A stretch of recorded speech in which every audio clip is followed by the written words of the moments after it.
Welcome to the College Investor Audio Show, where we talk about the biggest issues impacting millennial money, from student loan debt to side hustles to building wealth. We will show you how to get out of debt so that you can build real wealth for the future. Welcome to the show. Thanks so much for joining us today as we look at the most common college scams and, most importantly, how you can avoid them. There's a ton. So let's just go through the most common. So, many students will encounter scams in college. It's just normal. The most common types of scams include student loan scams, of course, financial aid scams, scholarship scams, apartment rentals, online shopping scams, and identity theft. Let's take a look at some signs of a scam. Most scams just try to get you to pay money up front before you receive anything. The fee may seem innocuous, such as an application fee, deposit, maybe they talk about taxes. But by the time you realize you've been conned, the money is gone, and there's often really nothing you can do about it. A scam can also seek payment for a prepaid debit card, gift cards, Western Union, wire transfer, cashier's check, or money order. Some scams even seek payment by PayPal, Zelle, Venmo, or other payment apps. I've even had somebody try to scam me in paying them in Bitcoin. Who can afford to buy Bitcoin anymore? Am I right? Anyway, other scams are focused on identity theft. They collect your information, like your name, address, date of birth, social security number, driver's license number, credit card numbers, bank account numbers, and or FSA ID. If a scam gets your bank account number and the routing number, they can easily empty your bank account. They don't even need your signature. Scams often take advantage of a student's lack of experience and even confusion.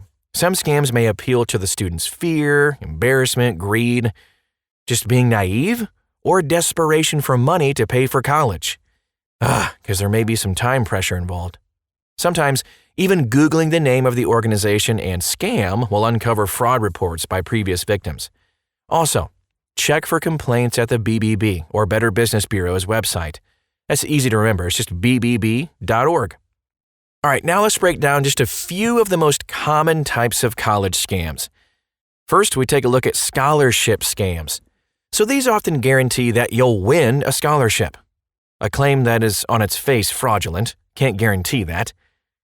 Never pay money to search for scholarships or to apply for scholarships. Legitimate scholarships don't charge application fees. Although some scholarships may be taxable, the taxes are paid to the IRS, not to the scholarship provider. If you have to pay money to get money, it's probably a scam. Financial aid scams. So the free application for federal student aid, or FAFSA, is a free form, just as the name suggests. You don't need to pay a fee to complete the FAFSA. Do not share your FSA ID with anybody, as it is an electronic signature. Student loan scams. An advance fee loan scam charges an upfront fee to reduce your loan payment or interest rate, consolidate or even refinance your loans, get a deferment or forbearance, or apply for loan forgiveness or other debt relief. Some scams have you send the monthly loan payment to them instead of the lender, pocketing the money, of course. It's illegal to charge an upfront fee for credit repair and similar services under federal and state law. You can change repayment plans, apply for loan forgiveness, make other changes in your student loans for free in just minutes by contacting your loan servicer or visiting studentaid.gov. Now let's take a look at some apartment rental scams.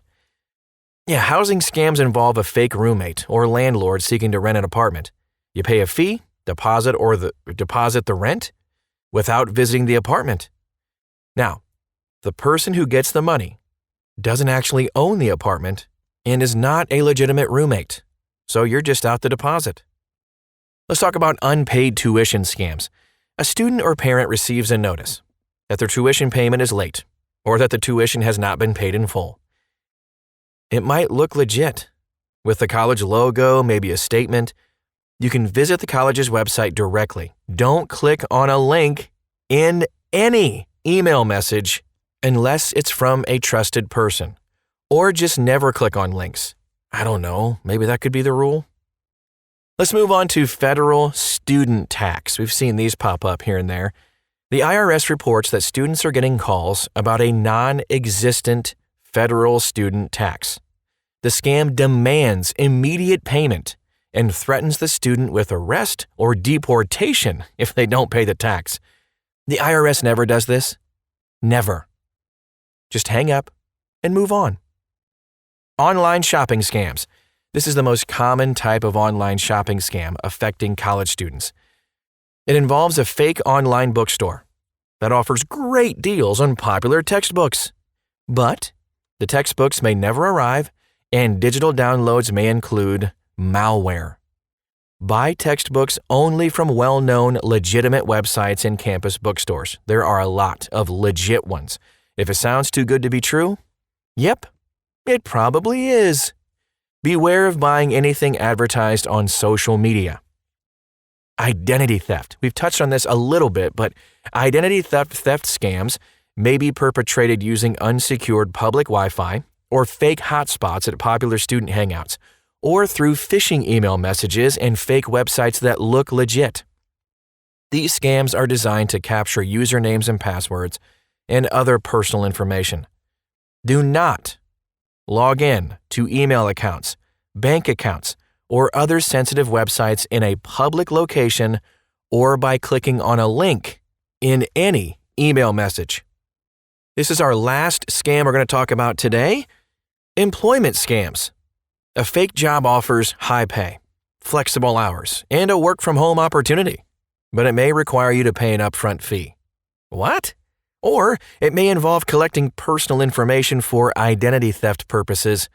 Or it might send you a check for too much money, ask you to refund the overage, and the check turns out to be a forgery. Not good. Bottom line, pay attention, be safe, and remember, if you have to pay money to get money, it's probably a scam. Thanks so much for dropping by today, for listening to the podcast. It means so much to us, and we hope that it helped. And just to clear some things up a little bit so you can avoid some of these scams. If you want to find out about college scams, you want to dig a little bit deeper into this, maybe ask some questions about it, you can find it at thecollegeinvestor.com. Just copy and paste the title of the podcast into the search bar, and you'll find it. There's also all kinds of amazing financial stuff all right there on that one website. Again, it's thecollegeinvestor.com. Thanks again. We'll talk to you again real soon.